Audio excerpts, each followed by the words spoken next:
What 3 words would you use to describe yourself? No wrong answers.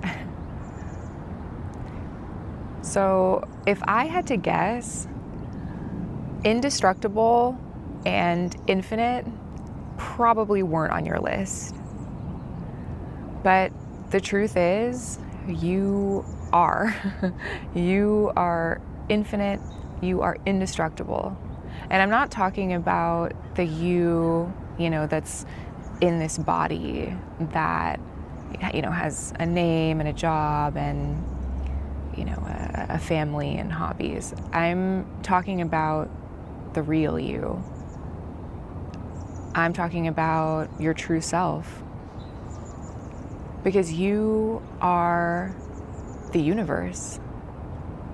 You have never been born, you will not die, and this experience that you're having right now of being a person, having a body, and moving through the world in this physical way, it's temporary.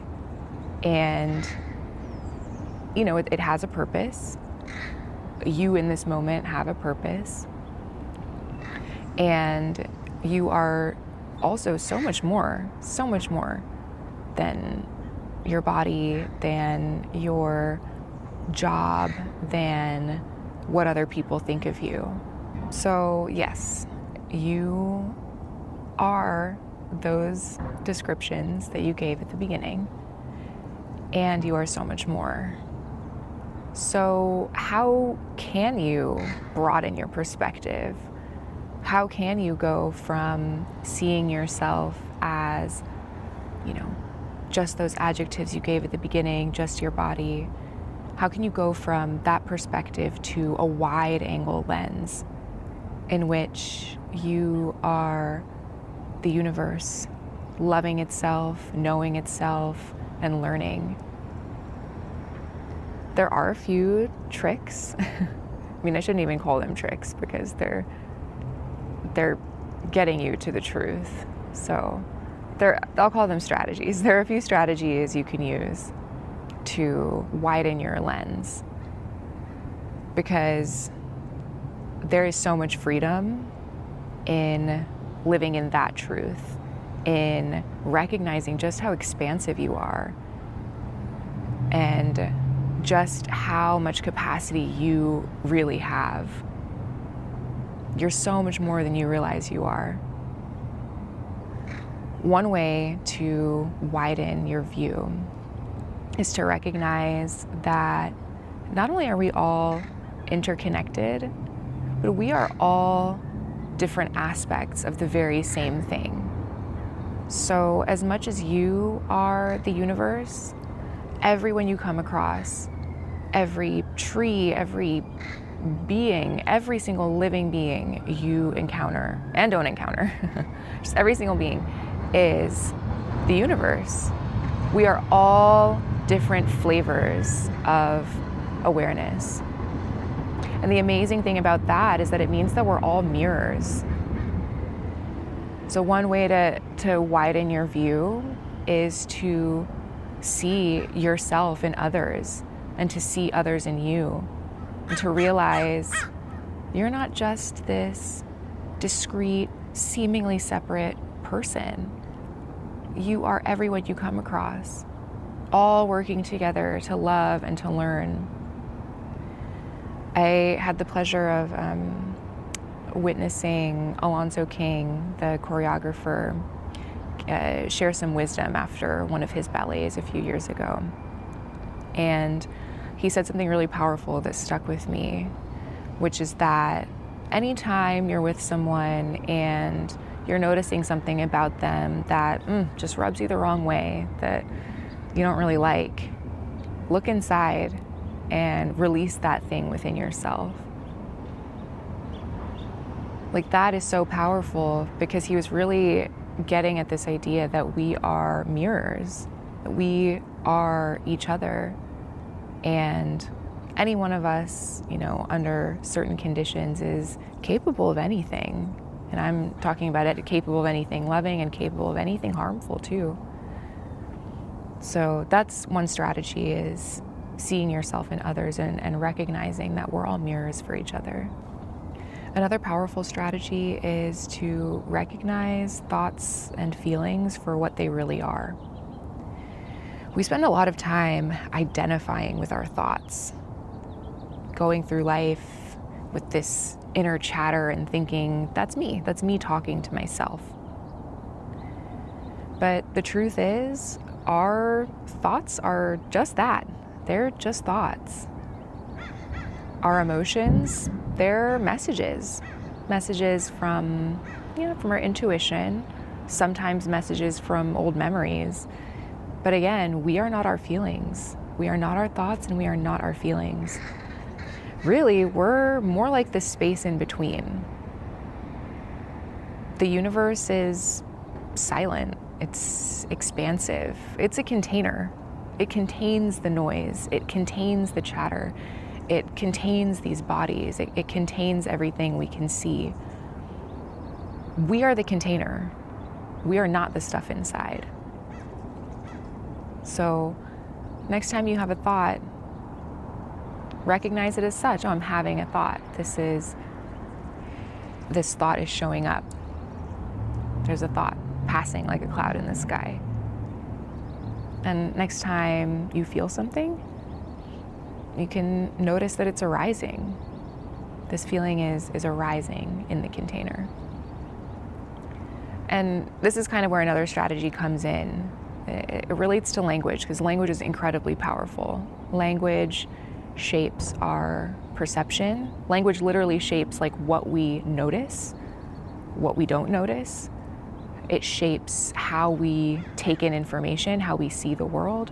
Language is powerful.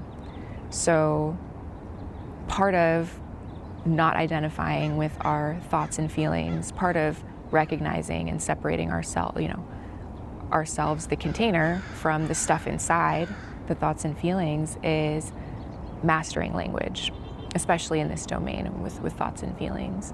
So when I mentioned the cloud in the sky, like, that was very intentional, because we are the sky and thoughts are the clouds. They come and go.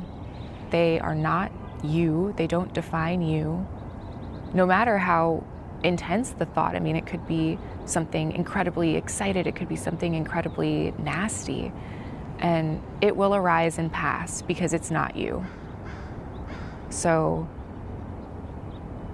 if it helps to talk about thoughts as clouds, or just notice when you notice a thought, even saying, oh, I am not this thought, that there's a thought here, it's not me.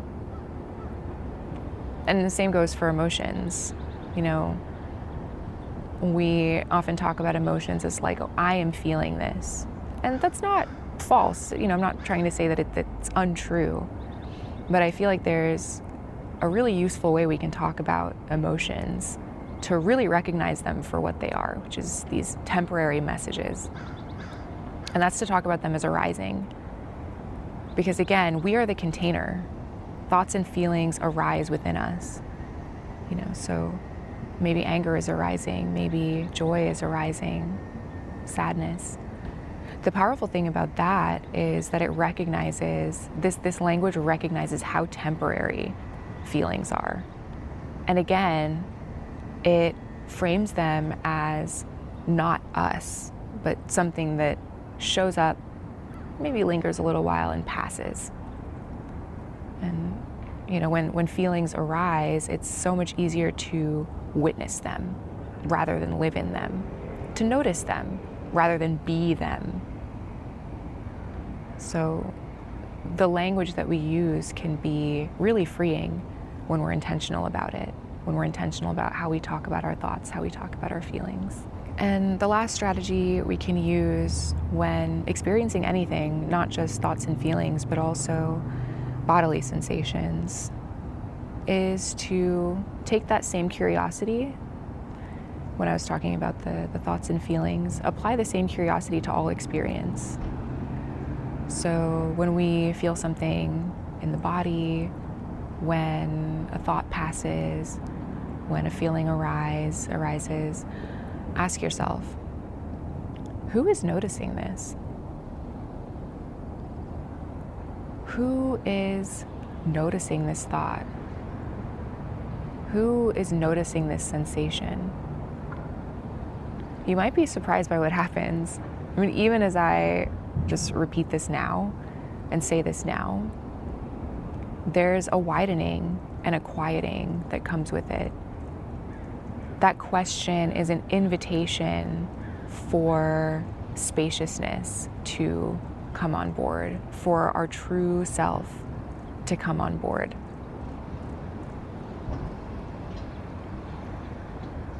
Because, as I said, the universe is infinite, it is expansive, it is silent, it's a container, and it is you.